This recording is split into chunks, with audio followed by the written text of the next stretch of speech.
What's happening, my fellow geeks and geekettes? Welcome to a brand new episode of Chris's Custom Collectibles. Now today, we are going to be pimping out the Jakks Pacific C3PO from Star Wars The Force Awakens. Q, you probably won't recognize me because of my red arm jokes. I have been searching for this guy for a very long time. A friend of mine by the name of Sam suggested that I should customize that guy. I said, dude, that's a great idea. I just can't for the life of me fucking find him. Flashback to a couple of days ago and hashtag my buddy Miles was out at the movies with his other half and said, hey man, I've seen the C3PO, do you want me to grab him for you? So I said, yes sir. And here he is in all his ugly injection molded plastic glory. We got a lot of work to do. Now we're gonna be doing something different. Of course, you know, we've got to take him apart, we've got to prime him. I do have to bore out this area here where the piston joints are, so it's hollow. I am gonna be boring out his eyes here because hashtag my buddy Miles went that one step ahead and 3D printed some eye inserts. So an LED bulb is gonna go in the back there and illuminate through the front here, which is a fantastic idea. Like, I went to pick him up and these were already 3D printed and finished and ready to go. So that is gonna be cool. Now the wiring system is gonna be a little bit different from my previous custom collectibles where I say have a battery pack hidden in the torso and we have the switch, you know, exposed at the back there. But in this case, I'm gonna make this a whole stationary prop, which is then gonna be plugged into a power point, say for example, a USB iPhone charger. It's a lot less messy, a lot less hassle-free in terms of changing batteries, and if something goes awry, it's just you've got a cord threaded all the way down through his foot into the base, outside the base and into a power point. So we're gonna be using the same gold that I use on my Batfleck utility belts. It's a beautiful, pristine gold. I myself am not a fan of 3PO when he's clean. You know me, I'm the weathering guy. So we're gonna go to town making him look oily and just disgusting. In terms of the base, probably just gonna get one of those big ass jewelry boxes from Bunnings so we can hide the electronics and the wires, everything inside. But this time there's gonna be no dirt. Whoa, ease up. I just figured I'd try and make something a bit more themed to a spaceship, just something, you know, tiles that has gray on it with some weathering. So that's gonna be interesting, just something a little bit different. Very happy I finally got this guy, so that being said, let's get to it.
Okay, now that C3PO has been sprayed, we've done the detailing work on his torso area. We're gonna wait for that to dry, give it about a day. For now, we're gonna start prepping the base. Now this is an extra large jewelry box that I got from Bunnings Warehouse, a lot bigger than the ones I usually use for my custom collectible bases. So The theme is we're gonna go for like a spaceship deck. So this is completely removable. I've taken the hinges off.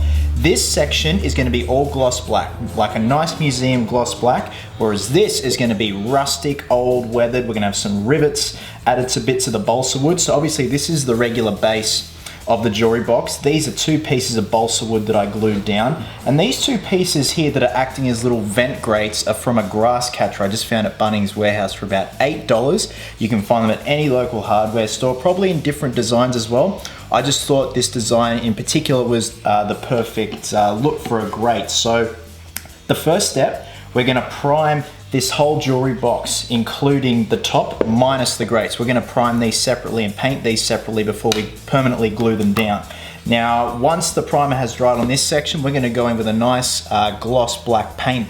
And it's the same paint that I actually used on my Freddy Krueger base, my life-size Freddy Krueger boiler room base. So that's gonna add a nice museum quality to it, with also keeping with the theme of Star Wars and just like a ship deck. So the basic color palette is going to be rustic browns, silvers, blacks, washes. Just there's no real plan of attack. It's just attack it until it looks weathered.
Alright geeks, we are on the home stretch with C3PO. I am so happy with how he was turning out so far. So the base is pretty much done. Now what I'm going to explain to you guys is the wiring system. Now it's pretty bare bones and I'm very happy with this result because it's something you can either plug into the wall or plug into a battery charger with a USB port.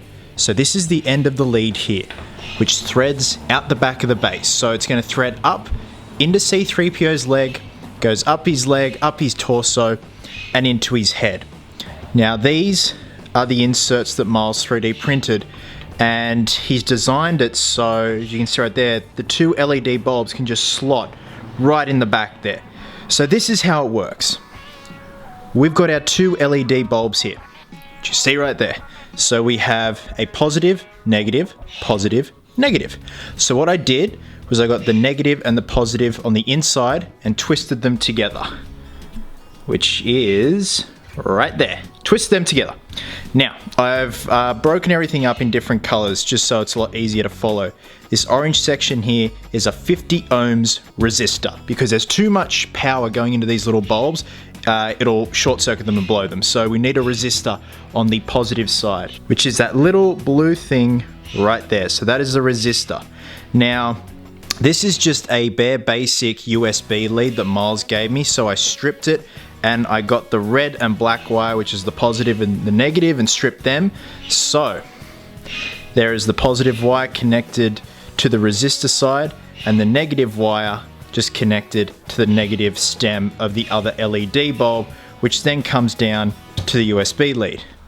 As you guys can see, is right there. So this is very simple. It's something that'll never run out of batteries. You can, like I said, plug it into the wall or plug it into a rechargeable USB battery pack. So that is the electronics side done. These are orange LED bulbs, and I'll show you guys in the final reveal how they look. I still have to weather up the actual lenses themselves. So in terms of weathering 3PO overall, I went ahead and just did a test on his right arm, and it's just the stuff that I practically use all the time with my custom collectibles, guys. It's gonna be the acrylic wash from Testors, their Create Effects range.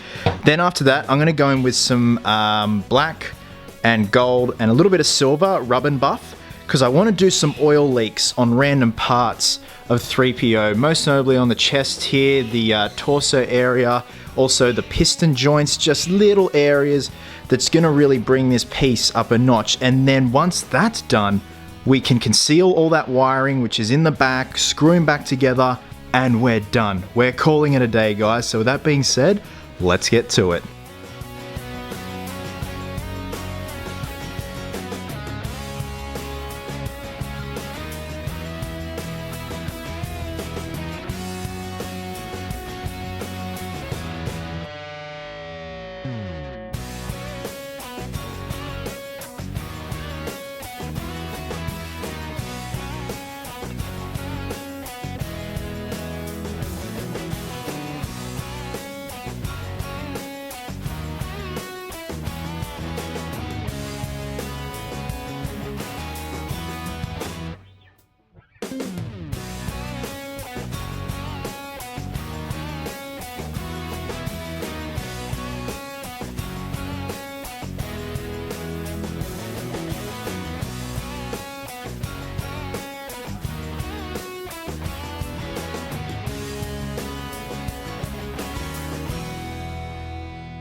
So thanks very much for watching, guys. As always, C3PO is available for purchase on my Etsy store, as well as the TIE Fighter Crash site and the Steampunk R2-D2 I pimped out last month. Got a very busy week ahead of me. I've got my mate Lucas, who is known as Badge 3D, who is arriving from Melbourne tonight. We have the Logan Noir premiere tomorrow night. That's going to be a lot of fun. We're going to try and get some amazing footage there at the event. Hope you guys are well. Hope you guys are happy. Be merry, be silly, and until next time, geeks, please always remember, cosplayers do it best.